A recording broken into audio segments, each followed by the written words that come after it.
Okay, everybody, so I'm gonna do a little change here. The review for this next episode actually has two parts into it, so I'm just only gonna do one part of it, and then the next one I'm gonna do when we get to the next part of this episode.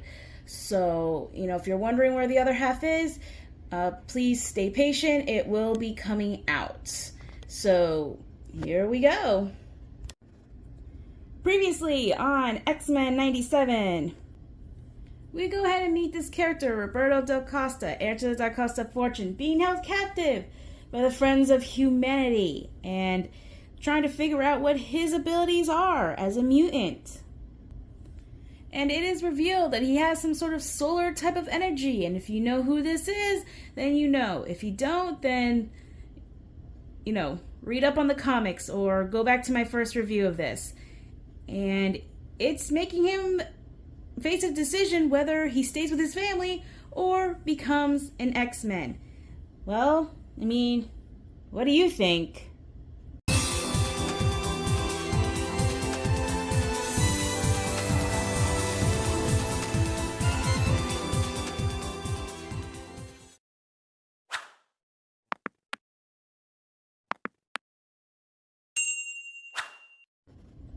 Hello there, everybody. How's it going? This is LunarStar103 here, welcoming you back to the Lunar Nightmare Network. And once again, I'm going to be giving you the review of X-Men 97. Yes, I know, I'm becoming really, really late with these reviews and everything, but I've been watching them all. They're all so good, especially the latest one that just came out. So yeah, I'm going to try and get them all these reviews to come out one at a time, or I'm going to try and see if I can get them two out at a time. Just be patient with me. But before I get into this opening of, this review here, Motendo, there's a few changes we're going to be seeing in the opening here. So if you remember from episodes 1 through 3, the whole time Jean Grey had her hair down. Well, from episode 4 onwards, we see that, she now has her hair up. So this indicates who is who. So with her hair down, it was Madeline Pryor. Now with her hair up, she is the actual Jean Grey, which I like about that because it's pretty much, now we know who it is and everything. Oh yeah, actually they also took out Bishop in the opening intro, so we don't see Bishop anymore. I'm guessing we won't see him not until the finale. We don't know what's going on with him and everything since the last episode, but I kind of found that interesting. Also, we're getting more clips and stuff of what's going on. We also get this scene here where Roberto's running towards a chain link cage. It is a callback to Jubilee in the original opening where she is running towards a chain link cage while, people are coming after her and everything. So it is kind of similar. It is mirroring that, and it's also kind of saying he is dealing with the same thing that Jubilee was dealing with and everything before, she became an X-Men, and I'm guessing this is what he's going to go through before he goes ahead and becomes an X-Men as well. So let's get started with this episode. So the episode Motendo, it starts off with, all the X-Men, there minus a few, just sitting around, just having a nice little breakfast. Gambit tries to go ahead and, talks to Rogue and be like, hey, Cher, I went ahead and I got you, your coffee and everything, and, made just how you like it. He's like, oh, thanks, but, our new boss went and got some for me. Now, she doesn't think that everyone there knows about, her thing with Magneto, but Gambit kind of knows, and Wolverine and Morph kind of know as well.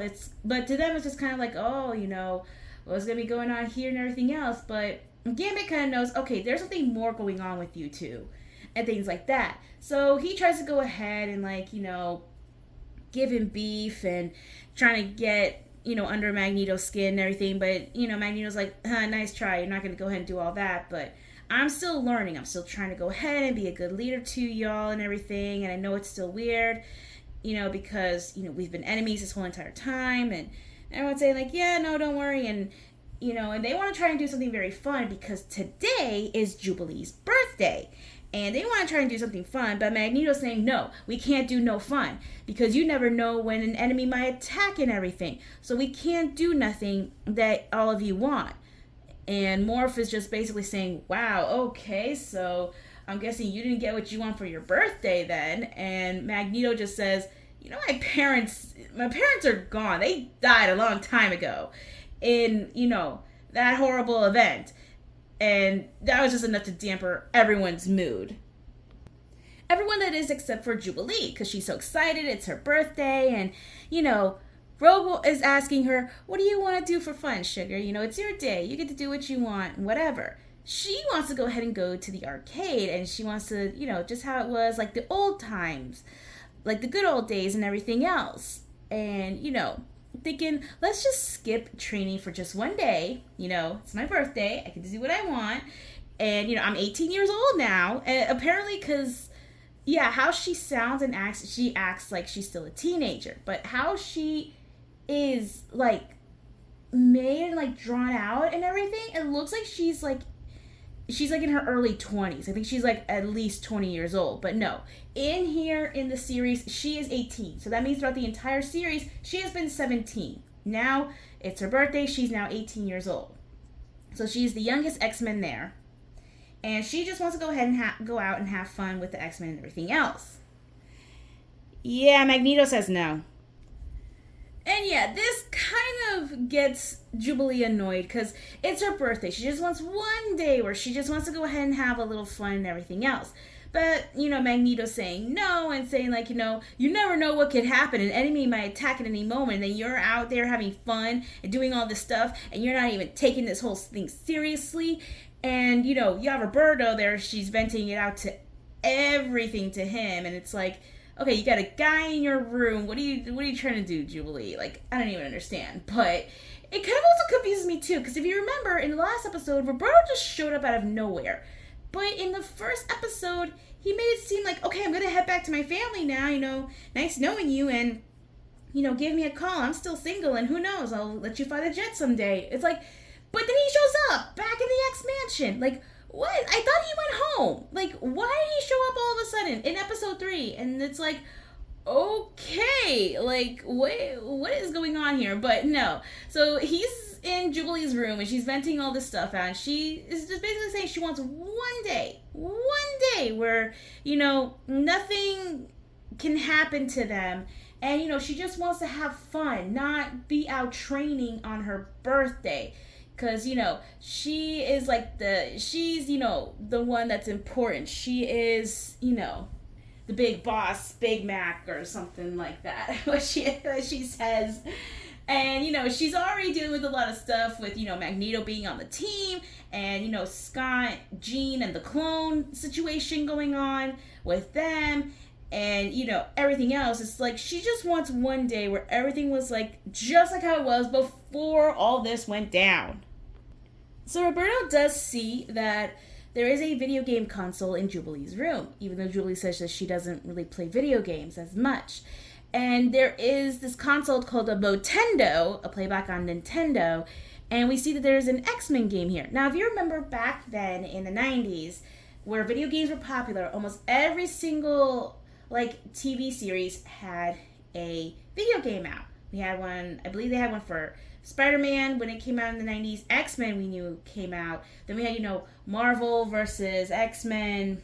All this video games that were so hyped and everything back then. It was just whoa, I gotta go ahead and do this. People wanted to go ahead and get the consoles, get the games, or go to the arcade, spend as much money as they can to try and see how far they go with their characters and stuff like that. And it was really good. It was all the rage. I mean, I used to do it because anytime when I go to a place, because I remember there was laundromat right where I live. It's still there, but they used to have little arcade consoles, and we would go ahead and we would just playing. I remember, I think there was a Street Fighter game that they had there. I would go ahead and I would play, and I would just be I'm not really that good and everything, but yeah, they do see it and they do attempt to play it, but unfortunately it's all pretty much a trap. And to them, it's like whatever this thing was that grabbed them and everything else, they thought it was nothing and thought it was just like one of the many surprises that the X-Men had. But, something goes really weird. And they are, in a fight with a Sentinel. More like a Sentinel grabs Roberto, Jubilee goes ahead and fights it off. And they're now, like, out in the streets and everything, even though the X Mansion is not anywhere near the city. It is away from the city. Then afterwards, after all that, they're seeing like members from the FOH and they're tracking them down, but they're not following to where they are. So they know there's got to be something wrong. And, we see lots of glitches and everything. And we see, phone answering. Roberto answers it, and it teleports them to another place. Now, they don't know. What we know is that they're actually inside the video game, but it will be revealed in a little bit to them. Roberto and Jubilee go ahead and get teleported somewhere else, and they are teleported to Genosha, or what it was like before. They took the mutants hostage, and they started to make Genosha into what it is now.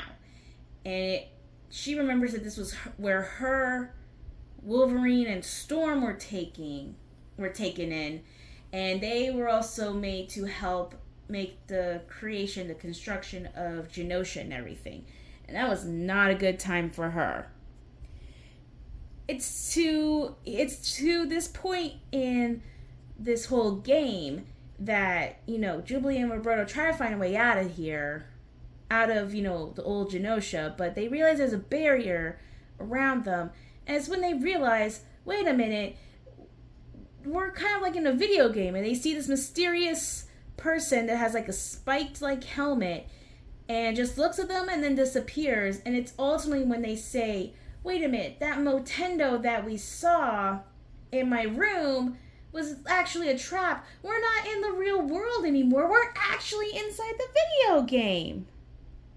This is to where they finally meet the one responsible for this, Mojo. So his whole thing is like he wants to go ahead and trap, Jubilee here to make her like his latest like test subject, experiment, all this stuff, because he wants to go ahead and make a game that's going to be out and everything, and her being in here forever. And Roberto, yeah, he captured him too, but it's mostly for Jubilee, because I'm guessing he realized it's her birthday, and he's basically saying like, hey, look, I'm doing all this for you. Think about it.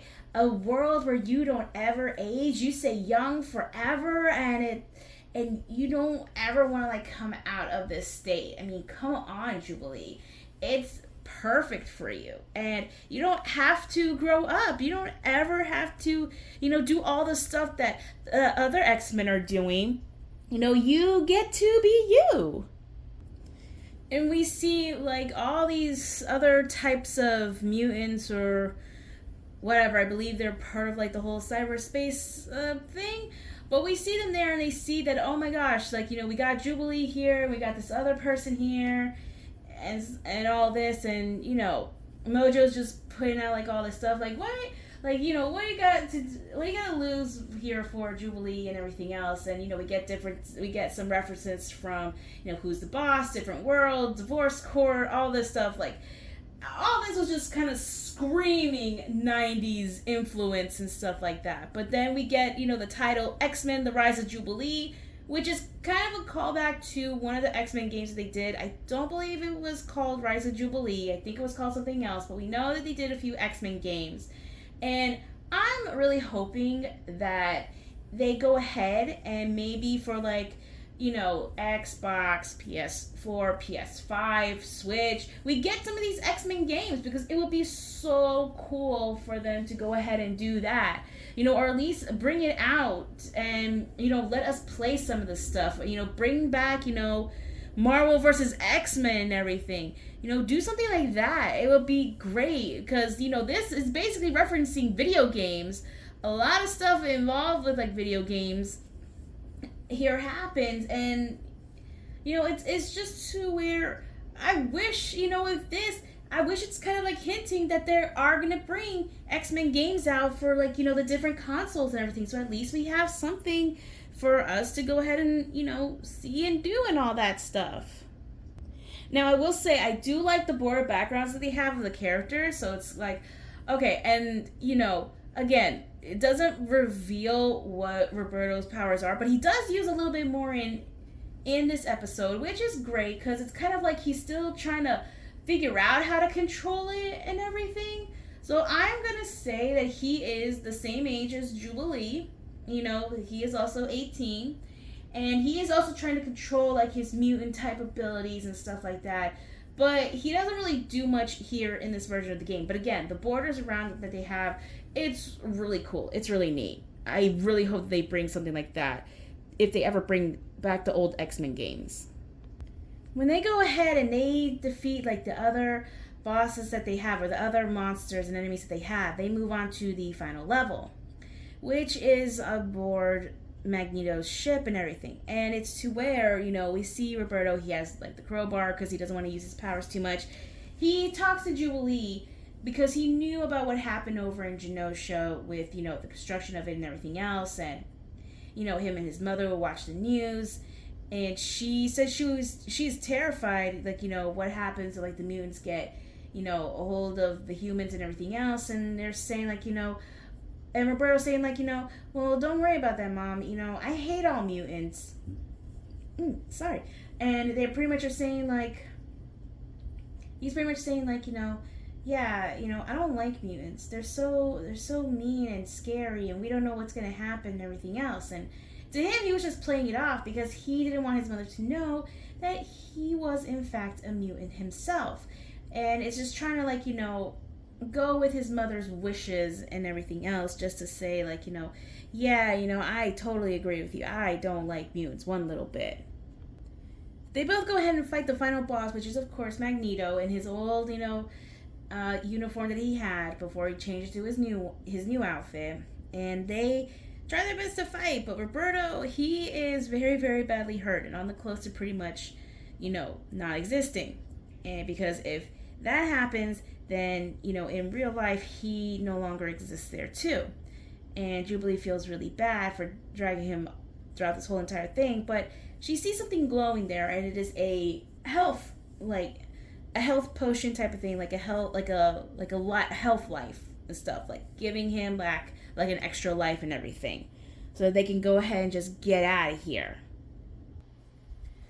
After Roberto goes ahead and gets fully healed, they go to a hidden area within the game because, games do have hidden areas or secrets where, they say, oh, no one's going to find it, but they do. And they meet this mysterious person that's helping them, Alabasta. And it is voiced by the original voice actor of Jubilee, Allison Stone. And, we hear it, and it's kind of like hearing them both, the new and the old voice actor, it's kind of like they're the same person.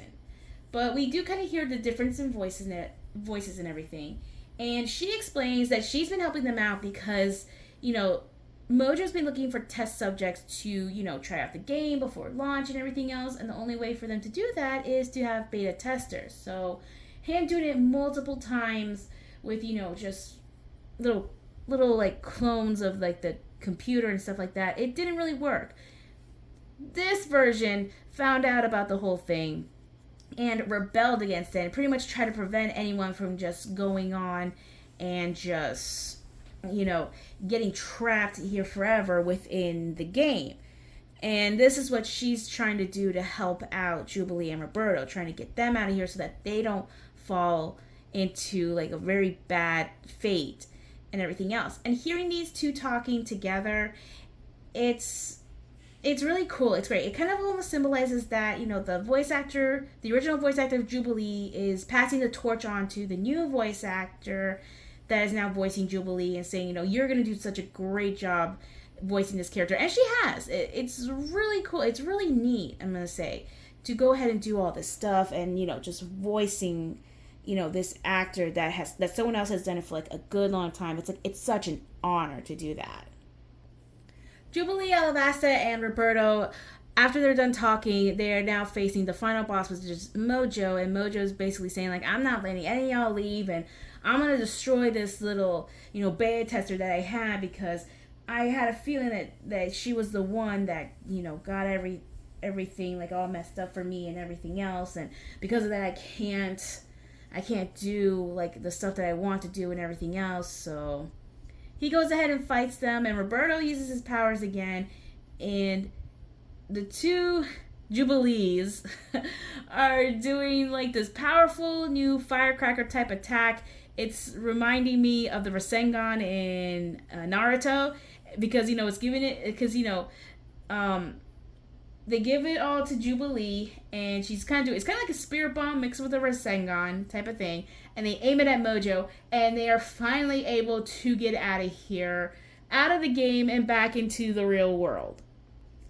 And after all that's said and done, and they go back to the real world and realize that they're back home and everything, yeah, they do kind of talk it out a little bit, and how, like, reckless it was for them. But in the end, eventually, they kiss.